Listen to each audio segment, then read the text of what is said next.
YouTube channel सतगुरु teach को subscribe करें और बेल आइकन को भी दबाएं ताकि आप देख पाएं हमारे वीडियो को सबसे पहले सबसे कृपया बेल आइकन जरूर दबाएं।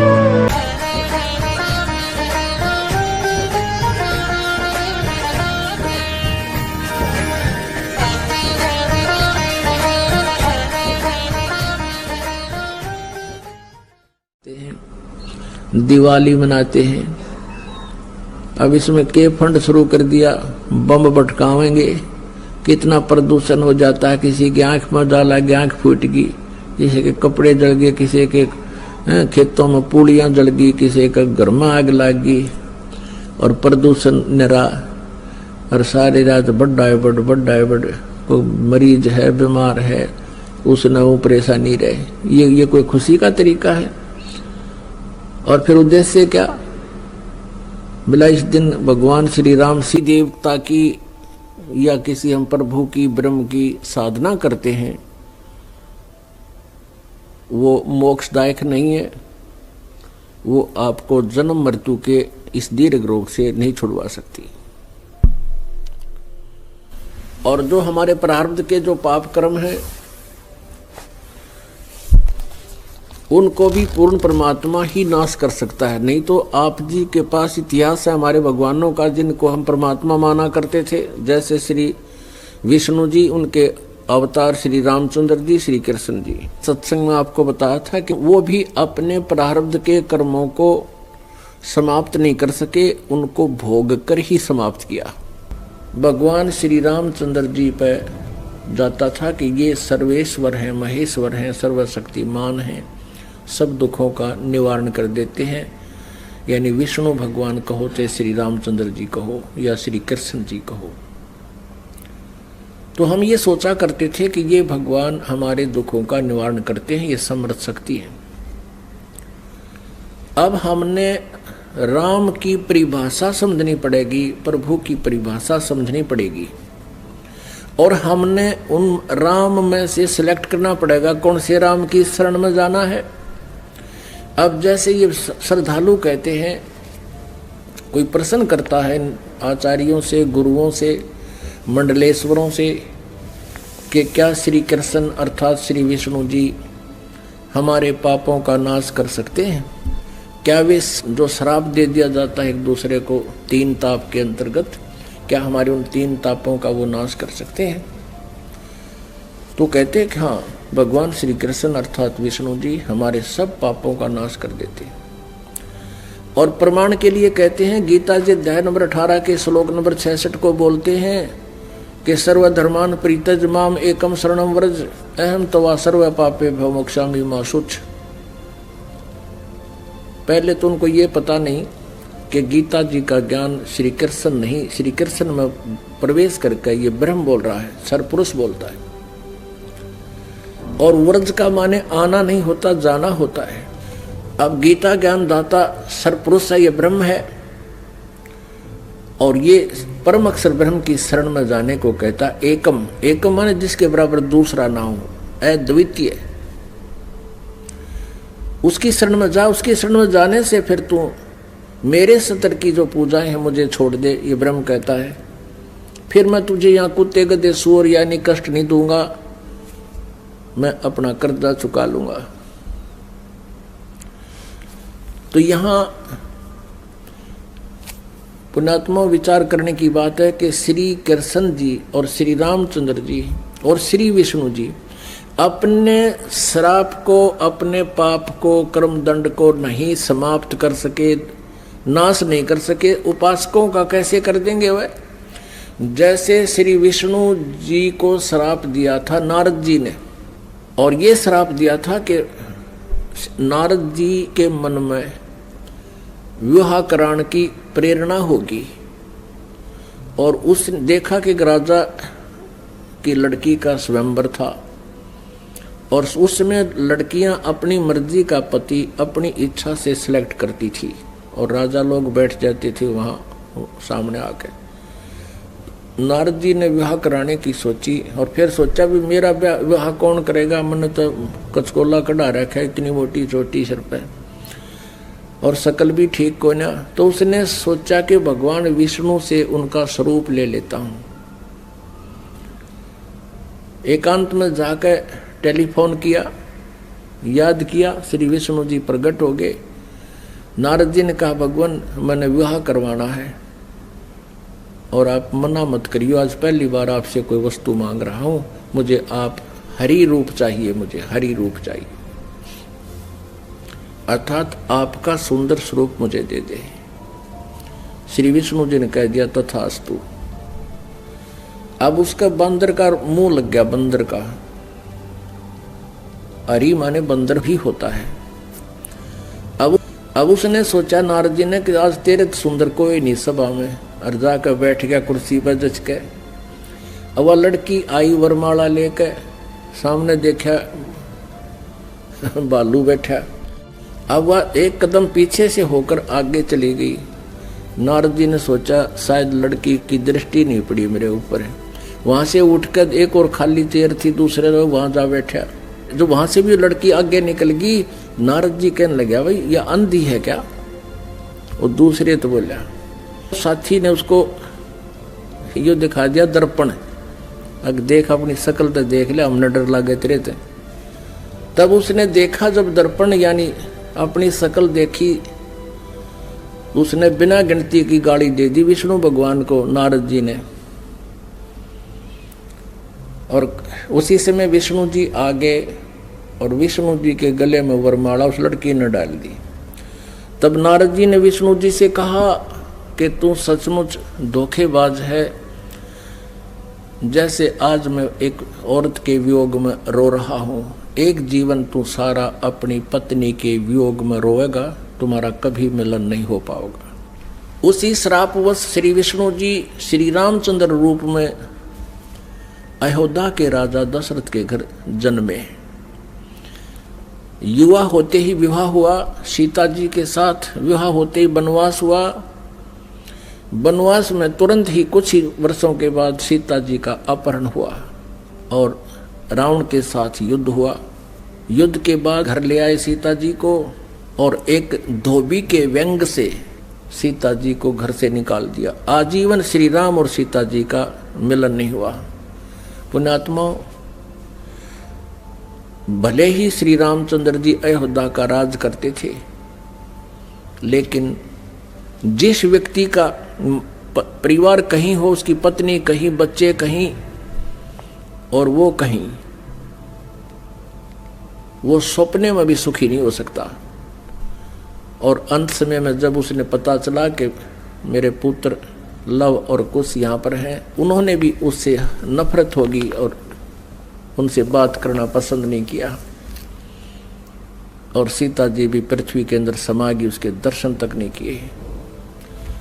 पुण्यात्माओं, वैसे तो हम देखो ये भगवान माना करते थे, हमारी आंखें बिल्कुल बंद हो चुकी थी ज्ञान वाली। सीता जी को जब युद्ध के बाद घर लाना चाहा था श्री रामचंद्र जी ने, तो ये कहा था कि मैं परीक्षा लेकर घर चलूंगा, यदि तू परीक्षा में सफल होगी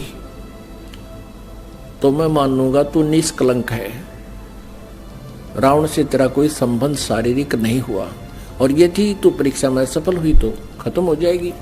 क्या परीक्षा ली थी श्री रामचंद्र जी ने कि अग्नि में बैठा दी थी सीता जी को, आग लगा दी थी चिता बना के, और ये सोच लिया था कि यदि ये कलंकित होगी तो जड़ मरेगी टंटा कट्टे, और सही होगी निष्कलंक होगी तो जीवित रह जाएगी। तो सीता जी जली नहीं थी, परीक्षा में सफल हुई थी। उसके बाद फिर आकर के एक धोबी ने कह दिया, अपनी पत्नी ने कुटा था, वह कहता 2 दिन उस तक दुखी होकर अपने चली गई होगी मित्र प्यारी अपनी सहेली के यहाँ, और जब वो वापस आई तो उसने रात ने कुटा था और ये कह रहा था कि मैं ये दशरथ का बेटा रामचंद्र नहीं हूँ जो 12 वर्ष रावण के पास रही और फिर उसको अपने घर पे रखे बैठा है। उस समय राजा लोग एक विशेष न्यायकारी होते थे, भेष बदल कर अपनी नगरी में घुमा करते थे, कोई व्यक्ति दुखी तो नहीं है। तो रामचंद्र जी ने कान लाकर सुना तेरा जिक्र कैसे हो रहा है। उसने 2-3 बार दोहराई ये बात। इस बात पर कि मैं निंदा का पात्र बन गया हूं सीता को घर लाके। अगले दिन सीता को निकाल दिया कि मैं दुनिया की व्यंग नहीं सुन सकता और जाइए आप, मैं नहीं रख सकता आपको, आप रावण के पास रही हो। अब फुटे भाग हमारे इसे भगवान थे हमारे, गर्भवती पत्नी और अकेली निकाल सुबह भाग जाए यहाँ से। अरे कलेजा फटने हो जाता है। आदमी अकेला निकाल के देखो, वो तो एक औरत की जाति थी, कहाँ जंगल में जावे। और कहते हैं झाड़ झाड़ बैरी होता है स्त्री का। और ये थे हमारे भगवान, ये थे इनके करैक्टर, इनको हम कहते हैं मर्यादा पुरुषोत्तम। यह क्या मर्यादा थी भाई, एक गर्भवती पत्नी को और घर से निकाल देना, कितना मरो चाहे जीवे। ये तो कितना कट्टर स्वभाव होगा उस व्यक्ति का। अब कहने का भाव ये है पुण्यात्माओं, श्री रामचंद्र जी को जब पता चला, उसने अश्वमेघ यज्ञ करी थी, घोड़ा छोड़ दिया, लव कुश ने पकड़ दिया, रामचंद्र जी के छक्के छुड़ा दिए। सीता को पता चला तो दर्शन भी नहीं करे उसे, किसे के दर्शन करूं समागी धरती में। और श्री रामचंद्र जी ने आकर के वापस इसी दुख में सरयू नदी में जल समाधि ले ली, सरयू नदी में शरीर छोड़ दिया। उसके बाद फिर श्री कृष्ण रूप में जन्म हुआ और रावण के साथ युद्ध के दौरान श्री रामचंद्र जी ने सुग्रीव के भाई बाली को मारा था, एक वृक्ष की ओट लेकर, यानी धोखे से। तो उसका भी बदला देना पड़ा श्री कृष्ण जी के रूप में। वही विष्णु वाली आत्मा श्री कृष्ण जी हुई और बाली वाली आत्मा यानी राम वाली आत्मा श्री कृष्ण रूप में द्वापर में जन्मे। और बाली वाली आत्मा एक शिकारी बना और उसने एक विषाक्त तीर बनवा लिया और श्री कृष्ण जी के पैर में तलवे में तीर मार दिया विषाक्त, जिसके कारण उसकी मृत्यु हुई श्री कृष्ण जी की। श्री कृष्ण जी ने जब पूछा उससे, उस पारधी से, शिकारी से, शिकारी ने भगवान से कहा कि हे राजन, मेरे से गलती धोखे से आपके पैर में तीर लग गया। आपके पैर में पद्म है, ये चमक रहा था, दिन का समय झुरमट सी वृक्ष की छाई हुई थी और मैं शिकार के लिए घूम रहा था। आपके ये पद्म की रोशनी मुझे लगा जैसे मृग की आंख है हिरण की, मैंने धोखे से गलती से तीर मार दिया और ये तो विषाक्त है, अब आप जी नहीं सकते, मुझसे धोखा हो गया, गलती होगी, माफ करो, क्षमा करो। तब श्री कृष्ण जी ने कहा कि बाली, ये तेरे से धोखा नहीं हुआ, ये ऐसा ही होना था भाई, मैंने तेरे को धोखे से मारा था त्रेता युग में और आज मैं वो बदला दे चला हूं। अब दुर्वासा जी ने श्राप दिया था यादव कुल को, श्री कृष्ण जी के कुल को श्री कृष्ण जी के समक्ष ही श्राप दे दिया था कि यादव कुल का नाश होगा। किसने? इस श्री कृष्ण जी का पुत्र प्रद्युम्न एक लड़की का स्वांग बनाकर, पेट पर गर्भवती लड़की का, स्त्री का स्वांग बना करके पेट पर लोहे का कड़ा है बांध के, ऊपर के गुजरियां वाले औरतों वाले कपड़े पहन के और एक नकली पति बनाकर दुर्वासा के पास गए थे उसे मजाक करने के लिए। और ये पूछा था कि हे ऋषि, सुना है आप भूत भविष्य वर्तमान की सभी बता देते हो, त्रिकालदर्शी हो, बताइएगा इसके लड़का होगा या लड़की। तब दुर्वासा ने ध्यान से देखा कि तो बकवाद कर रहे हैं, कह दिया था कि इससे तुम्हारा यादव कुल का नाश होगा। और दुर्वासा के श्रापवश 56 करोड़ यादव आपस में लड़कर मर गए और श्री कृष्ण जी भी उसी कढ़ाई के तीर से मरा जो उस शिकारी ने बना रखा था लोहे से। अपने आत्मा जब श्री कृष्ण जी, श्री रामचंद्र जी और श्री विष्णु जी तीनों रूपों में वो स्वयं हैं, वो अपने भी श्राप को यानी कर्म के दंड को नाश नहीं कर सके तो श्रद्धालु के कैसे कर देंगे। एक भक्त ने प्रश्न किया कि क्या श्री कृष्ण यानी विष्णु जी में कोई शक्ति नहीं है? जैसे श्री कृष्ण जी अर्थात विष्णु जी राजा मोरध्वज के घर गए थे, वहां उनके पुत्र ताम्रध्वज को आरे से चिरवा कर और उनको जीवित कर दिया था जब वो मृत्यु को प्राप्त हो गए थे। पुण्यात्माओं, कबीर परमेश्वर जी ने फिर ये इसका उत्तर दे रखा है, क्योंकि श्री आदरणीय धर्मदास साहिब जी ने भगवान से ये प्रश्न किया था कबीर जी से कि हे भगवान, हमने सुना है श्री कृष्ण जी ने मोरध्वज राजा के पुत्र को आरे से चरवा कर वो मृत्यु को प्राप्त हो गया था, उसको जीवित कर दिया था, और आप कहते हो कि ये समर्थ नहीं है, ये कोई परिवर्तन नहीं कर सकते। भगवान, ये क्या छोटी बात है? तब तो परमात्मा कबीर परमेश्वर जी ने कहा था कि धर्मदास, जब महाभारत के युद्ध में और अभिमन्यु की मृत्यु हो गई थी, जो सुभद्रा पुत्र थे, और सुभद्रा श्री कृष्ण जी की सगी बहन थी, श्री कृष्ण जी अभिमन्यु को जीवित नहीं कर सके, वहीं पर वे विद्यमान थे। अब धर्मदास साहब ने पूछा कि हे भगवान, कारण क्या था? तब परमेश्वर कबीर जी ने कहा कि ये भगवान आपकी आयु और श्वास को घटा बढ़ा नहीं सकते। अभिमन्यु की आयु इतनी थी, उसके प्रारंभ में ये परिवर्तन नहीं कर सकते। सुभद्रा रोए थी, भगवान श्री कृष्ण रोए थे अपनी बहन के दुख में, पांचों पांडव रोए थे और उनका कुल नाश हुआ था। तो वहां थी समर्थता दिखाने का समय, वहां था, उसको जीवित कर देते। और वहां क्यों जीवित कर दिया ताम्रध्वज को? क्योंकि उसकी आयु शेष थी, उसके श्वास शेष थे। इतनी क्षमता इनमें है कि इन टूटे फूटे शरीर को ये ठीक कर सकते हैं, लेकिन श्वास नहीं बढ़ा सकते, कर्म दंड को ये समाप्त नहीं कर सकते।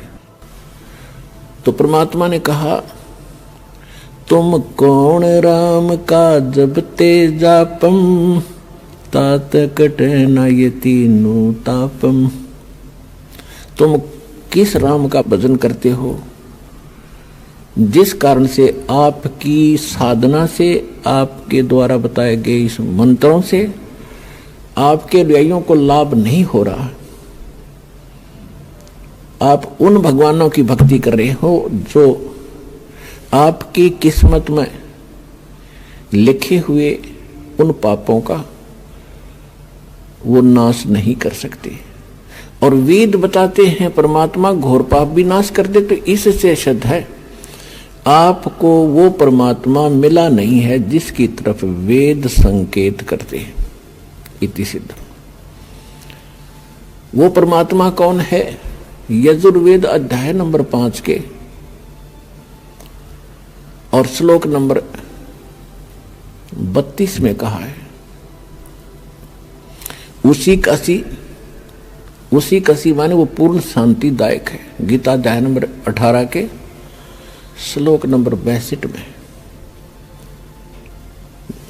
गीता ज्ञानदाता कहता है कि अर्जुन, तू सर्वभाव से उस परमेश्वर की शरण में जा, उसकी कृपा से तू परम शांति को और सनातन परम धाम को, यानी शाश्वत स्थान को, अविनाशी स्थान को, सत्यलोक को प्राप्त होगा, परम शांति को प्राप्त होगा। अब वेद क्या बताते हैं? यजुर्वेद अध्याय नंबर 5 श्लोक नंबर 32 में कहा है, उसी कसी यानी जो पूर्ण शांतिदायक है। कबीरसी, वो कबीर है, वो कबीर परमात्मा है। वेदों में उसको कबीर देव कहते हैं, हम उसको कबीर साहब कहते हैं, और कुरान शरीफ में उसको अल्लाहु अकबर कहा है।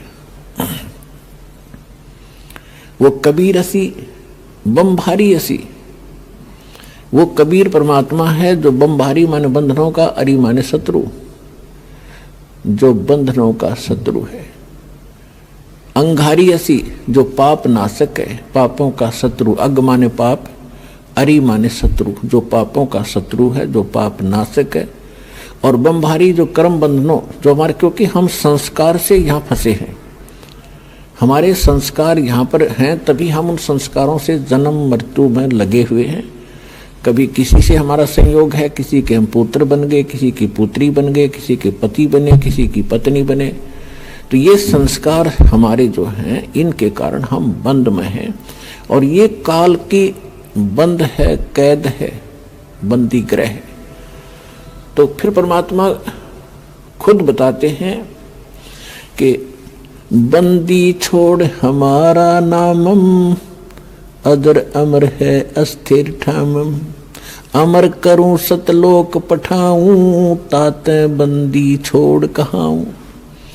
अमर करूं, तुम्हें यह सदा के लिए सुखी कर दूंगा, जन्म मृत्यु से रहित कर दूंगा, तुम्हारे सब पापों का नाश करूंगा, सब संस्कार और बंधन यहां से समाप्त कर दूंगा, इसलिए मैं बंदी छोड़ कहलाता हूं।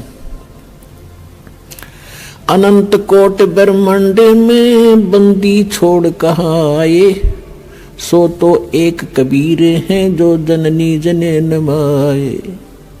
आदरणीय गरीबदास साहिब जी गांव छुरानी जिला झज्जर वाले हरियाणा वाले को परमात्मा मिले थे। 10 वर्ष की आयु थी तब उनकी।